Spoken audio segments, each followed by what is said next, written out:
everyone. You are listening to another episode of the Colleague Down the Hall podcast. I'm your host, Jeanene Wolfe, and today I am joined by Dr. Liya Levanda, who provides training and workshops on Jewish clinical issues, including anti-Semitism, as they pertain to mental health professionals. Dr. Levanda actively seeks to empower individuals with the knowledge and tools necessary to challenge anti-Semitic beliefs and provide clinicians with the relevant tools to improve their practice, grounding in the belief that there is no such thing as a dumb question. So welcome, Liya. It's good to have you here. Thanks so much for having me.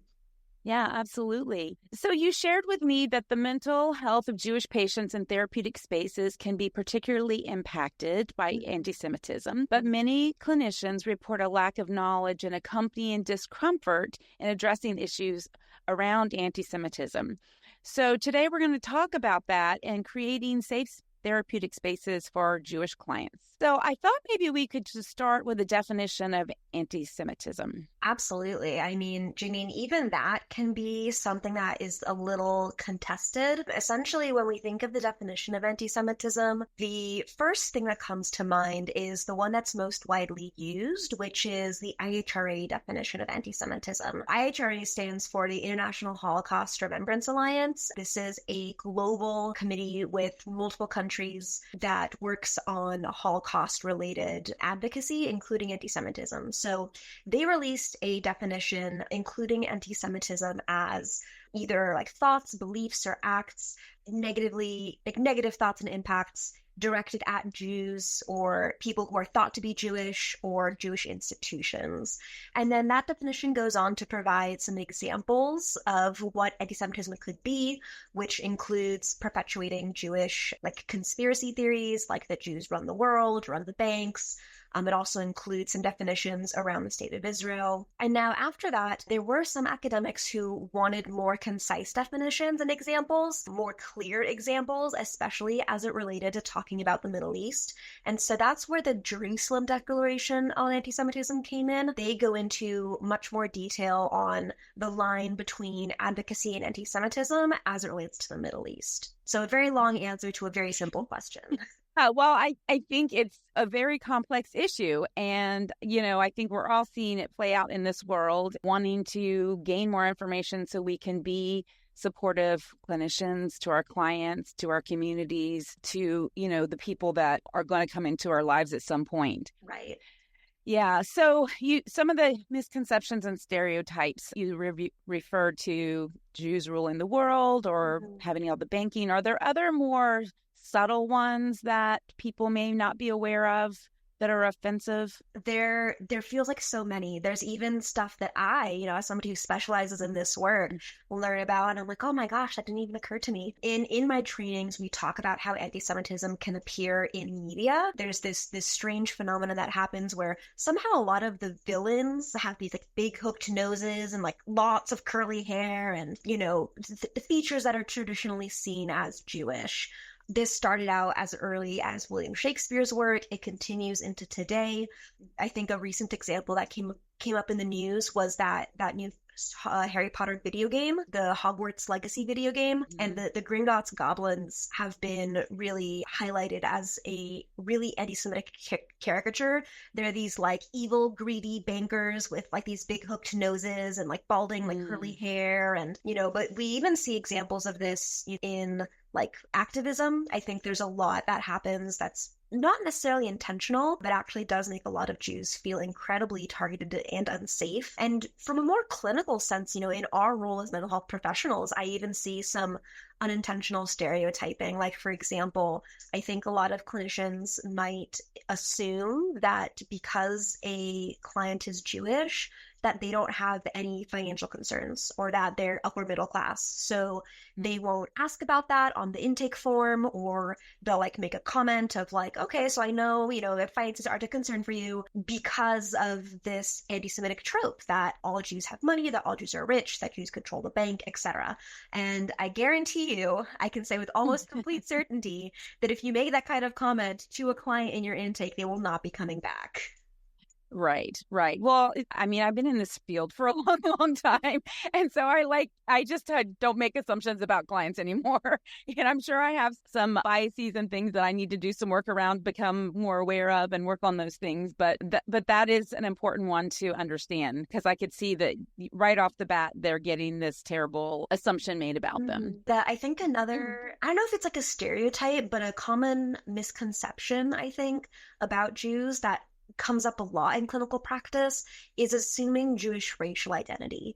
And I think this is important to highlight because in America, a lot of Jews are what we refer to as Ashkenazi Jews, meaning that their roots can be traced back to Eastern Europe, which is the same region where a lot of white people in America come from. And so a lot of people will look at an Ashkenazi Jewish person and their light skin and not only assume that they identify as white, but they will also assume that all Jews are white for that reason. Now, the fact that Ashkenazi Jews are a majority of the Jewish population in the US is actually not replicated elsewhere.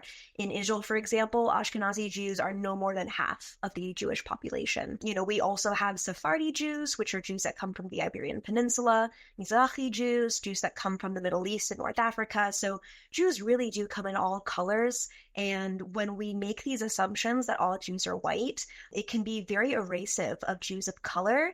And it also places a bit of an unfair assumption onto Jews who might have light skin, right? On one hand, Jews with light skin in America might benefit from the privileges of having light skin, but racial identifiers that were made for Americans don't necessarily overlap perfectly with Jewish ethnic identity based on the Jewish diaspora. So that our conversation made me think of that as well, because I think it's an assumption that a lot of clinicians make just based on, the physical appearance of their client. But I think especially when it comes to Jewish clients, it's really important to be able to ask them how they identify, right? Because some Jews will acknowledge and identify as white, and that's totally fine. And some Jews actually feel very hurt by that because it feels very erasive of their ethnic background and their ethnic identity. So it's really important to check in with your Jewish clients about that. Yeah, that's an important point. And I also have had conversations mainly with colleagues who differentiate that they're Israeli Jews. And I think maybe that's more important with the political stuff going on right now. So if someone is identifying like that specificity, what should someone be getting from that information? Yeah, that's a really great point, because I think especially since the war has started, American Jews, Israeli Jews, French Jews, Jews around the world have been experiencing things differently. American Jews especially, there's been so much increased anti-Semitism. I think just today, the ADL released a report that says that their estimate is closer to a 500% increase. Before it was a 400% increase. Whereas in Israel, they're not necessarily worried about active anti-Semitism. They're worried more about, bomb threats and war. So while the existential sort of, I don't say existential crisis, but I think a lot of Jews around the world are in turmoil right now. But what that turmoil can look like is going to be very different based on their background, right? I am Israeli and I live in the United States. And so I'll call my family in Israel and I'll say, I'm so worried about you. I saw that there were more sirens. Oh my gosh, how are you doing? There were more rockets. And they'll say, how are you doing? I just saw on the news that there was this anti-Semitic incident here, over in the US, right? So there are very different levels of what Jews are going to perceive based on their environment. Okay. Yeah. And so there's the piece that you've been talking about, and then there's also the religious piece, because not all Jews are practicing Jews. And so that's another assumption we want to be careful about. So Absolutely. Is that something, if someone says they're Jewish, do you broach that topic, or how should we handle that? I am so glad you asked that, because there's actually more than one way to be Jewish. So you brought up one way that somebody can be Jewish, which is religious. So if somebody practices, goes to services, observes Shabbat, keeps kosher, all those things, and somebody can be born Jewish and can, choose to practice the religion. But you also have people who convert to Judaism. And so once they complete the conversion process, they are seen as Jewish. And this distinction is important because the next way that somebody can be Jewish is through ancestry. So Judaism actually traces lineage matrilineally. So that means through the mother. So that means, if I have a Jewish mother and a non-Jewish father, I'm considered Jewish. But if I have a Jewish father and a non-Jewish mother, I'm actually not considered Jewish. And that is actually something that's becoming increasingly controversial in Jewish spaces because there are lots of patrilineal Jews who grew up Jewish and very much feel that. And so that's a whole, different podcast episode. Right. But if Yeah. somebody is born Jewish, even if they don't practice the religion, they're still considered Jewish. It's not, I'm choosing to not be Jewish because I'm not practicing the religion. You're choosing to not be religiously Jewish, but in terms of your ancestry, you are Jewish. And that also connects to the third way that somebody can be Jewish, which is through culture.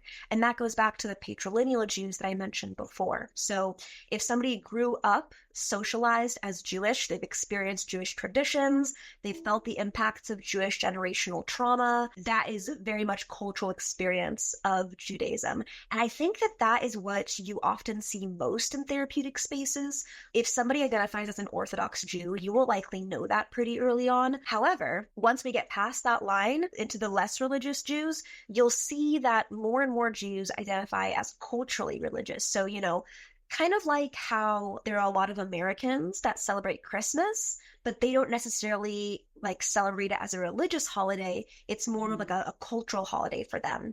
These Jews are very much the same way in that they'll still celebrate the holidays. They'll still connect with this idea of being culturally Jewish, regardless of whether or not they religiously identify as Jewish. Is that making sense? That makes complete sense. Yeah, thank you. That was very clear. And so all that to say, to answer your question, I think it is so important to ask somebody what being Jewish means to them, right? Because we just learned it can look like so many different things. So if somebody says, oh, I identify as Jewish, it is especially important to ask, okay, what does being Jewish mean to you? How does that look like for you, right? There is such a spectrum of Jews. I don't even want to say spectrum because that implies that there's only like a binary, two ends. There's a whole three-dimensional graph. We got the X, the Y, the Z. There are so many ways that somebody can be Jewish. Mm-hmm. And so, like other religions or cultures, we don't typically right off the bat ask someone, unless there's intake purposes that you would want to do this, and there's some valid reasons for doing that, but you wouldn't typically say, tell me about your religion or your culture. It's more something that sort of gets shared over time. Is that okay? Or should we be being more upfront with clients about this kind of stuff, about letting them know, hey, I'm opening the door for this? My personal approach to doing intakes is I'll ask it in a very open-ended way. Do you identify with a particular religious or spiritual or cultural affiliation? That is super open-ended, leaves room for people to either, say what they want to say or maybe not say what if they don't want to say, which is important because actually, especially if you're not Jewish, you might find that you'll have Jewish clients who don't tell you that they're Jewish until you've been working with them for a time. And that's not anything that you are doing wrong. I think especially in this climate, there's this very profound fear of sharing with others that you're Jewish, right? I'm wearing a Star of David, and even that decision is something that a lot of Jews have to contend with. Do I choose to let others know that I'm Jewish? Do I change my name to seem less Jewish? Do I change my appearance so that I seem less Jewish if there is such a thing? And so I think it's important to make space in sort of defining that this is a space where you can talk about it, right? Kind of like what we learn when we talk about sex in the therapeutic space, right? Oftentimes the client looks to us to see how we define the space. If we define the space as a space that is sex positive, then they'll feel more comfortable sharing that. And I think it's a very similar mechanism that happens when we talk about Judaism with clients who are Jewish, right? If we don't make that space, they might not know whether or not you're a safe person to share that with.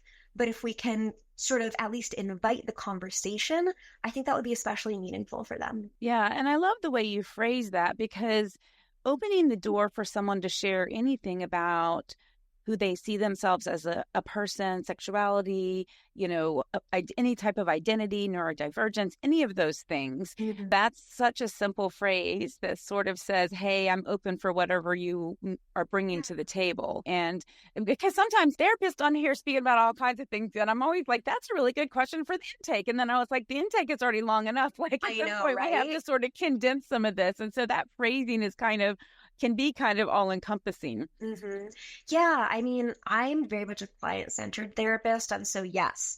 I mean, I was trained with like very specific Medicaid, like Medi-Cal documentation, very, very thorough intakes. And also, if we're going to be working together long term, there's going to be time for me to learn all this about you. But I want to make sure that one thing that I achieve in my intake is that you get a sense from me that I'm going to be receptive to anything that you want to share with me. Right. Yeah. Okay. So we've gotten them in the door. We've sort of opened that up for them. Are there some microaggressions or misunderstandings that Jewish clients might face in a therapy room that we haven't covered so far? I was going to say, we've already actually covered quite a few, I feel like. Yeah. Some other ones that come to mind are, it can be a very hit or miss experience opening up to a non-Jewish person in terms of non-Jewish people assigning Jews a stance or assigning them a responsibility. Like, I mean, I can't tell you how many people I remember being 10 years old, maybe around that time. It was around the time there was some tension in the Middle East, and I was at some kind of dinner party with my parents, and I remember this full-grown, middle-aged man asking me to explain why Israel had done what they had done. And this person didn't know that I was Israeli. They just knew that I was Jewish. And my gosh, please don't do that to a 10-year-old child. Actually, please don't do that to anybody. I think it speaks to, you need to be able to do your own education.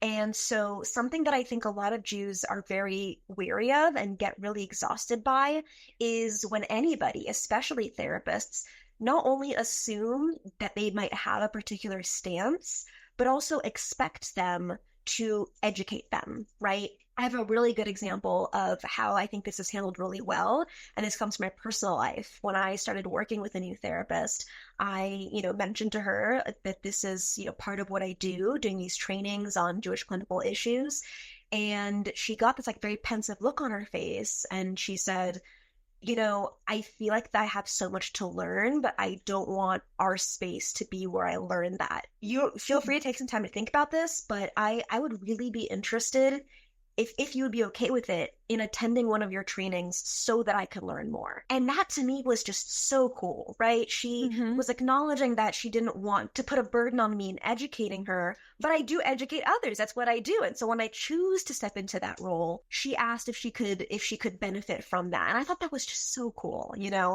I think if my therapist could have the humility to say that, then I think anybody listening to this can do that too. Being able to acknowledge, okay, maybe I don't know enough, but it is on me to be able to do that, to do that education, right? Because it is up to the Jewish patient to let you know what their feelings are, what their stances are, but this is not going to be like their therapy is not going to be like Judaism 101 for you. Right. Yeah. And that's actually a question I have. I'm right on the same page with you, asking about some learning opportunities, because I don't think we should ever put the onus on our clients to teach us about anything about culture or religion or any of those things. And that was like in our early days, that was sort of what we were taught to do. Like, well, tell me more about that. But our world is so much more complicated and strained and unkind these days that it really, I think it's especially important that we as therapists are really aware of that, and even saying just like that, like, I have some learning to do. Thank you for sharing that with me, and letting that be part of the conversation, but not asking them to teach you. And I'll tell you, Jeanene, that this is part of why I got into this work. I didn't become a psychologist because I wanted to educate mental health professionals on working with Jewish patients. I started doing these trainings and this education because, our field has been more and more embracing the need for social justice, for anti-racism, and more and more, I started seeing all these incredible opportunities for trainings on working with Black clients, working with Asian American clients, working with LGBTQ plus clients, any kind of minoritized, marginalized population except Jews. And I started asking people, have you ever seen a training like this? Like, no, I haven't. The only people that I've met, there's only been like maybe two or three who had were ones who had worked in like Jewish family services or one of those like specifically Jewish community clinics. And so that really got me thinking, why on earth do we have all these trainings for all of these minority populations that we need to know about, but nobody seems to consider Jewish clients a population that we need to learn about? And why is that? And I learned that because of the history of multiculturalism, which focused a lot more on skin color and nationality and not so much on religion, never mind that Judaism is an ethno-religion, which is a combination of religion and ancestry and all these kinds of things, that a lot of people didn't consider Jews as being part of the DEI umbrella. And that was really concerning to me because a lot of erasure was happening as a result. And that's actually why I started doing this work, because to the point you made at the very beginning, a lot of people shared with me that they felt a bit apprehensive working with Jewish clients, not because they had any kind of anti-Semitism, but because they just simply didn't know anything about Jews. And that is really reflected in how Jewish people view therapists. In fact, even since October 7th, we've seen a really significant barrier come up in Jews accessing mental health care because they are terrified of their non-Jewish therapist either, starting to spout some kind of anti-Semitic remarks at them or simply just not getting it or not knowing anything. And so when you can do something as simple as knowing when the major holidays are, not calling Hanukkah Jewish Christmas, like the bar is so low. And when you're able to do these little things to help them feel seen, my gosh, that does so much for breaking down those barriers. Yeah, and those are such simple things as a matter of having significant dates and holidays on your calendar so you are aware of those things. And I don't necessarily know how to differentiate between all the Jewish holidays, but I can acknowledge, hey, this one's coming up. What does that mean to you? Exactly. And even that is so important from multiple perspectives. We talked about microaggressions.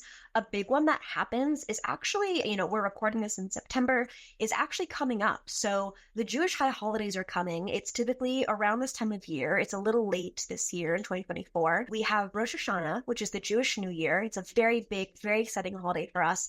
And then 10 days later is Yom Kippur, which is one of the most somber days on the Jewish calendar. It's where Jews fast for a day, ask for forgiveness, reflect on the upcoming new year. And gosh, this happens somehow every single year, whether it's in a workplace, in a college campus, in a group practice. Jews will request this time off for their holidays, and people will say, you just had a holiday 10 days ago. There's no way there's another Jewish one. That's too soon. They'll think that they're making it up, or they'll complain or something like that. Just being able to know when things are happening is so important. And I guess that's probably something that Jewish people experience in the workplace of how are they going to spend their paid time off? Are they going to, if everyone's closed for Christmas, but if they're not closed for Rosh Hashanah, then do you have to choose to take that time off yourself, or how does that get handled? Exactly. The best job that I've ever had was a job that let me switch my holidays, right? That I got to work on Christmas Day, and that worked out really beautifully because I had a lot of coworkers that did celebrate Christmas, and so they got to go be with their families. And I'm super happy for them, but that's not my holiday. So I Right. loved being able to work on Christmas so that I could have my holiday off. That was so meaningful. Right. Yeah, that's wonderful. I have a Jewish colleague who does workshops and things on Sundays, which for me is, as a Christian, that's a day that I don't want to work. But for her, it's just another day of the week, and that works well for her. And for Jewish people, it's the opposite with Saturday, right? Saturday is the day that Jews don't work. And so I always have to be mindful that when I'm scheduling my workshops, because even though they're aimed at non-Jewish clinicians, it turns out a lot of Jewish people really love my workshops too. And I am so happy that they find that beneficial. And so what ends up happening is they're like, how can you possibly have a workshop about us on a day that we can't attend? It's all these little things, right? Or like, gosh, I always hear about important meetings or conferences being held over Jewish holidays, and people are resistant to like changing that when it's brought to their attention. It feels like it never ends. And so just being able to have that sensitivity and awareness can mean so much, or even just saying, oh, by the way, I know that this holiday is coming off. Do you want to meet this week, or do you want to reschedule? Being sensitive to those kinds of things will really go miles. Mm-hmm. Yeah, and it's a fine line to walk with all clients when something big is happening in the world, and deciding, are you going to check in with some clients? You're going to check in with all the clients. When George Floyd was murdered, I was very intentional about bringing that up at the beginning of all of my sessions. Yeah. Just to give them a chance to, when there were Black clients who was like, oh yeah, no, that wasn't, it wasn't that it wasn't important to them. That wasn't something they wanted to spend their time on. And then there are other people who were really struggling because their understanding of the world had been turned upside down, and they're being challenged to all of a sudden look to themselves and figure out, like, how am I contributing to this problem? What can I do? Well, I'll tell you, Jeanene, something that I've heard both professionally and personally after the attacks on October 7th is that Jews felt so alone. They were telling me, everything at work just seems like business as usual. No one is really saying anything. Nobody in my circles is acknowledging anything. Whereas to me, it feels like truly apocalyptic. A lot of people have compared it to the September 11th attacks because in terms of proportion of the population, more Jews died on October 7th when we talk about proportion to the rest of the population. And so I've heard people make these comparisons of like, it feels like as if September 11th just happened and everyone is just going about their business as usual and nobody is affected. And they just wished so much for somebody to at least acknowledge, like, hey, I know that this just happened, It didn't even have to be a check-in. It's just something as simple as naming what happened over the weekend. Yeah, I like that. That's very helpful. Are there ways that you kind of just address this, but if therapists want to sensitively engage in the topic of anti-Semitism with their clients, just sort of naming it at the beginning, this event has just happened and I just want to let you know I'm aware of this, and sort of let them choose to say, yeah, I'd love to talk about it, or no, that's not what I want to focus on today. Yeah, I think just sort of naming, like, hey, I know this just happened. How are you feeling about it? Do you want to give space to it today? Something as simple as acknowledging that they're aware of it is actually really significant. Over Labor Day weekend, we learned that 6 Israeli hostages, had been murdered in Hamas captivity right before they were rescued. And that has been a really profound loss for the Jewish community, and something that I personally experienced, that my clients have personally experienced, is people somehow didn't know about that. And to us, it felt like such huge news. Mm-hmm. And so that sense of like this apocalyptic sense was almost returning, and we were feeling such this immense loss, and nobody had even heard about this. And so just being able to sort of name, hey, I know this happened, do you want to give space to it, can be really so reparative. I can't stress enough how this is such a therapy with a Jewish client can be such an opportunity for an emotionally corrective experience. Mm-hmm.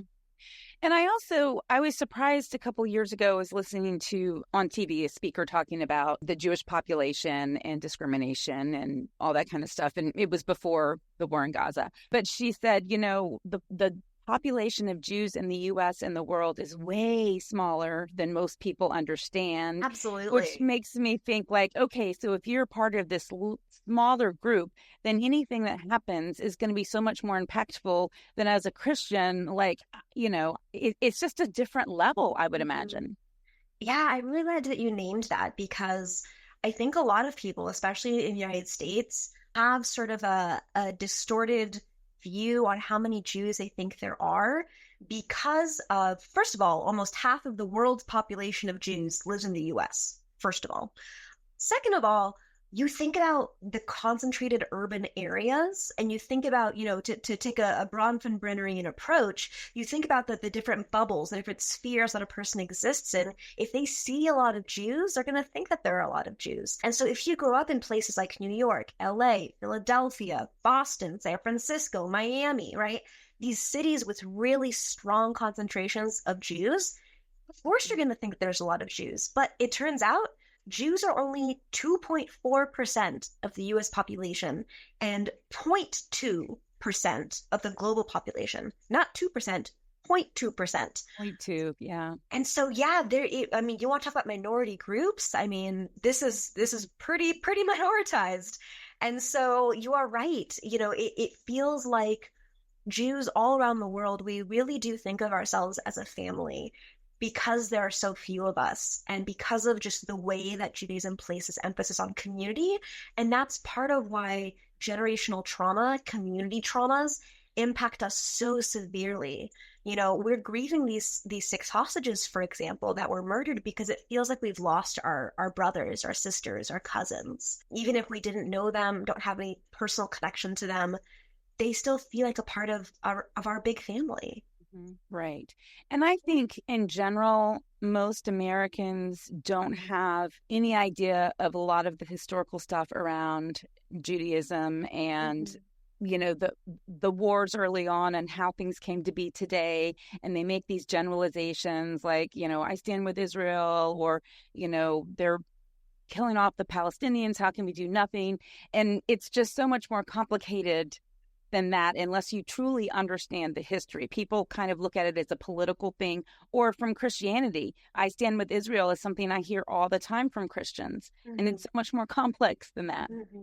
Absolutely. And I think that this is a really important point to bring up because I think a lot of us in this field gravitate towards advocating for others. I mean, we're in the helping profession. A lot of us came to this field because we want to help people. And so it feels really natural to care when there's stuff going on. But you're absolutely right. There's so much history and nuance going on behind it. I, being Jewish, have had the privilege of having my whole life to have learned about this.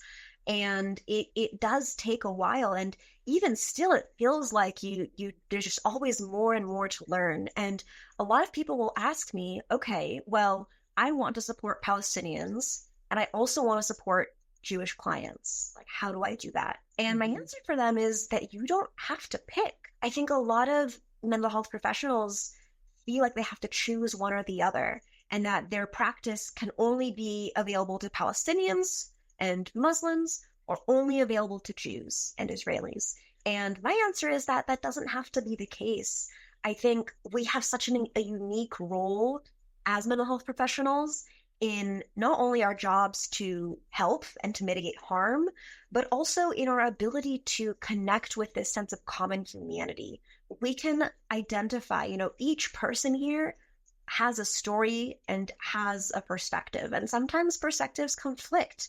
It doesn't mean that either side isn't valid. It just means that there's so much pain and so much trauma over centuries, over millennia, that some groups just aren't going to see eye to eye. But that's not your job to single-handedly solve as a mental health professional. Your job is to make your client feel safe. Your advocacy as a mental health professional should not include making other groups feel unsafe. Right. And again, it's meeting them where they're at in the room and leaving everything else outside of the room. Yeah. Yeah, that's such an important point. Absolutely. So I have some colleagues who are sought out by clients who are Jewish because they're Jewish. And I've had a couple conversations around the difficulty of this. So do you have thoughts about how Jewish therapists can take care of themselves while supporting clients who are expressing similar experiences, fears, and safety concerns? Because that can be overwhelming. Absolutely. I mean, we want to talk about, the community trauma that's experienced. And I want to talk about the intersection identity of being Jewish and being a therapist, right? Because it's like we're helping other people, other members of our family through this trauma that we are also struggling with, right? And so there's simultaneously this desire to help, not only as Jews, it's a very big part of our culture, but also just as mental health professionals, of I want to help and support my community. But we also have to be so careful that we're not burning ourselves out, right? It's the whole put on your own mask before helping others analogy. And so I really encourage you to make sure that, in a lot of ways, it can be restorative to the soul to be Jewish and work with other Jewish clients. And in a lot of ways, it can be really exhausting. There are lots of support groups that people have started, whether it's support groups for Jews, whether it's for Jewish therapists themselves. That community space can be really helpful, making sure that you are knowing when to process and when to not process. A client's therapy with you is their space to process, not your space to process. But there are tons of spaces for you to be able to process and make sure that you are still being effective in your role. And of course, self-care. Which is such an overused term these days. I know. But it's still valid. It's just overused. So as we said earlier, we don't want our clients to teach us. So do you have some resources for further learning for people who have recognized, oh, maybe I've got some biases and preconceived ideas that I need to do some work around by listening to what you've had to say today? Absolutely. As I mentioned, I do these trainings. They're CE approved. If you were going through like a psychological organization, I also do these trainings for specific agencies or smaller like local chapters. You can see a list of my publicly available trainings on my website, drlevanda.com. I also, on my website, have a list of resources that's specifically curated for mental health professionals who want to learn more about Jews. So on that resource page, it includes things like, where should you go if you just want to know more about Judaism? Like, what are some resources that I can utilize when working with my clients, right? What are some pieces of media that I can consume to help me understand more about anti-Semitism or about Jews? I'm biased, but I think it's a pretty cool sheet that I think is very helpful. Right. There's also several organizations of Jewish mental health professionals that do a lot of work around advocacy, around connection. There's the Association of Jewish Psychologists, which I currently serve with. There's the Jewish Therapist Collective. There's Kesher Shalom Project, which also does a lot of work around educating others. I think that especially in the wake of October 7th, so much has sort of evolved to meet the need, which is just so amazing to see. We'll put a link to your website in the show notes so people can get there and find out all the great things that you have to offer. And I just truly hope that you've shared so much really great information today. And I just really hope that our listeners are going to see this as a starting point for creating safe, inclusive spaces for Jewish clients and becoming further informed about the impact of anti-Semitism. So we covered a lot of important stuff today, but truly we need to do deeper dives, especially when people have identities very different than our own. Absolutely. And we're working in this field. The last piece that I'll leave you with for today, Jeanene, and I just think this is some of the coolest research I've ever heard about. The Anti-Defamation League, or the ADL, they do a lot of work around anti-Semitism advocacy, around gathering data, and they published a recent study that found that the more somebody knows and learns about Jews and about anti-Semitism, the less likely they are to be anti-Semitic. So again, the more you know about Jews and about anti-Semitism, the less likely you are to be anti-Semitic. And I love sharing that with people because it speaks to just how important this education is. By doing something as simple as learning about Jews makes you so much less likely to perpetuate anti-Semitism and cause harm. And I just think that is such a cool factoid to have. Yeah, that's wonderful. Yeah. All right. So I have to ask you if you have a favorite catchphrase or analogy you like to use in your therapy work or even in your trainings. Let's see. Oh, I have one for each. The one that I use a lot in my trainings is Jews are part of the DEI umbrella. I will say that a million times over. It's something that I really want people to be able to internalize. And then my analogy for therapy, I just said it earlier and now it's left my head again. People wanted that part out. I was saying it and I was like, oh, I should remember that. That was what I was thinking of. And now I can't think of it again. Well, that happens to me all the time. So no worries there. All right. Well, I have thoroughly enjoyed this conversation today. I do appreciate your time, sharing your knowledge, your expertise, and helping us all do better. As a field, we need to continue to do better. For all of you hardworking therapists out there, please remember our work is hard, but it doesn't have to be lonely.